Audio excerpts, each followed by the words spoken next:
This is Erin Elizabeth Ann Strotman.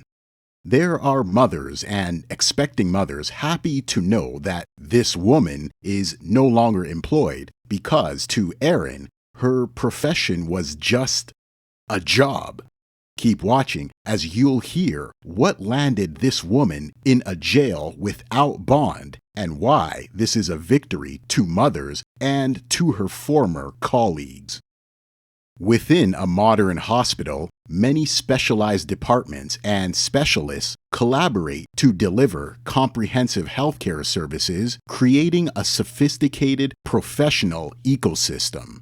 Stringent guidelines must be adhered to in order to address life-threatening situations, pathogen control, and patient safety, among many other matters. Regarding patient safety, there should not be a safer place in the world for those requiring medical attention than a hospital. This is why the typical hospital comprises of multiple specialized units, each serving distinct medical needs. The cardiology unit, the intensive care unit, and the neonatal intensive care unit, of which our story picks up. A strange, disturbing phenomenon was occurring in this ward at the Henrico Doctors Hospital in Virginia. Delicate babies born prematurely or with other health conditions needing around-the-clock intensive care were found to have bone fractures. 7 infants in total, 4 at the beginning of 2023.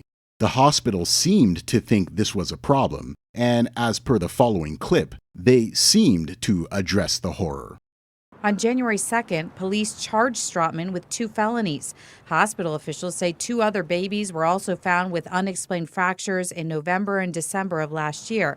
And that is similar to incidents involving 4 other infants who were being treated at the same NICU in the summer of 2023. As CBS 6 previously reported, Strotman was placed on paid administrative leave in 2023 after the hospital conducted an internal investigation into the initial 4 cases. She was not criminally charged back then, and it's unclear when Strotman's suspension ended. The state cited the hospital for failing to promote each patient's rights by not reporting the suspected abuse within 24 hours of having reason to believe that the babies had been abused. With several of the jobs we highlight on this channel, one factor of the employee's loss of emotional attachment to their jobs is the low salary. This case, however, does not share this element, as the average salary of a neonatal intensive care unit nurse in the U.S. is approximately $137,000 per year. This translates to about $62 per hour, which is a healthy salary. But, as we see here with Ms. Strotman, healthy wages cannot substitute subjecting yourself to employment. We not only see that with Erin, but we also see it with the hospital staff, who, from all news accounts, initially seemed rather indifferent to the abuse these babies were facing. We say this because they appeared to have caught the culprit in these crimes, even suspending her, albeit with pay, but failed to contact police for an investigation to be launched. This is a stereotypical characteristic of employees, as they're mentally zoned into a zombie state and just daily running the motions, lacking emotions. The following clip should be viewed with discretion, as the details of Erin's crimes will be displayed. We're learning more about one piece of evidence this criminal complaint filed in Henrico Juvenile and Domestic Relations Court says they have. A video from a baby's room in the NICU dated November 10th of 2024.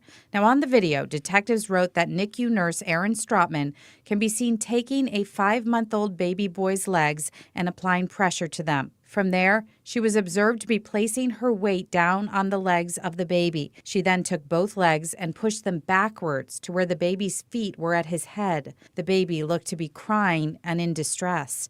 Detectives say Strotman was then observed moving the baby's right leg, and the leg did not move as freely back and forth as the left leg. The baby was found by the hospital to have a fractured left femur, a fractured right tibia, and multiple rib fractures. Police responded to investigate on November 22nd of last year, 12 days after the video of the alleged abuse was recorded. On September 5th, So yeah, this was right after it happened. the couple received some startling news. A nurse was standing over Noah and was swaddling him and just kind of looked back at us and was like, hey, I noticed that his left leg was not moving. It was kind of discolored. Told the doctor on staff. We got some x-rays. We determined that he had a fracture to his leg, so we are going to splint it for the next 2 weeks. Then she was like, do you want to hold him? Dominic and his wife said no. In my mind, because I'm like, I don't want them to say that, turn it around on us and say that we broke his leg or anything like that. So I was like, no, we don't want to hold him. We're just going to kind of process this. This picture Dominic took of Noah's x-ray shows the fracture. They said it was the tibia that was fractured. And so that little piece there is what the fracture was. Dominic then told his mother, a nurse, about the fracture. She's like, that's not right. I've worked in, like I said, multiple NICUs, and there's never, ever, ever been a fracture. Dominic says she immediately contacted Child Protective Services to report the injury. Meanwhile, Dominic says hospital leadership seemed to suggest the injury was accidental. That's what they told us. What did they say? That it could have been done because an injection was given and maybe they did it too hard and that caused the fracture. With evidence so graphic, it makes one upset that they allowed Erin to continue working at the hospital.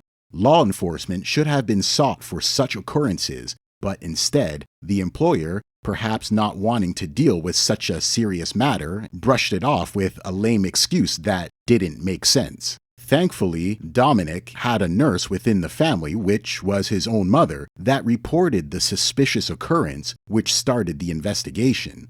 All of the other 6 babies could have avoided this suffering had the hospital acted upon seeing the broken bones of the first baby.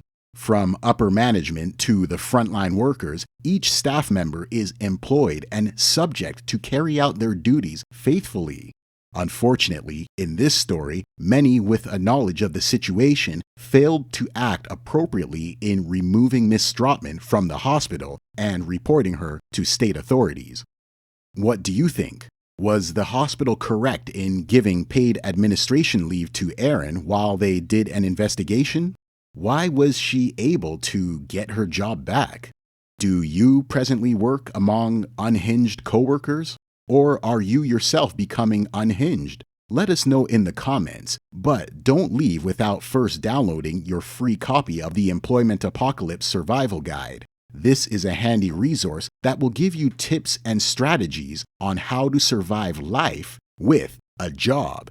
Perhaps it's time to move on to start your own venture. Topics like this and several others can be found within this guide. Just click on the registration link in the description box below to receive the details. And don't forget to subscribe to the channel so you can be an official supporter of the Job Zombie movement. And, as always, thanks for watching.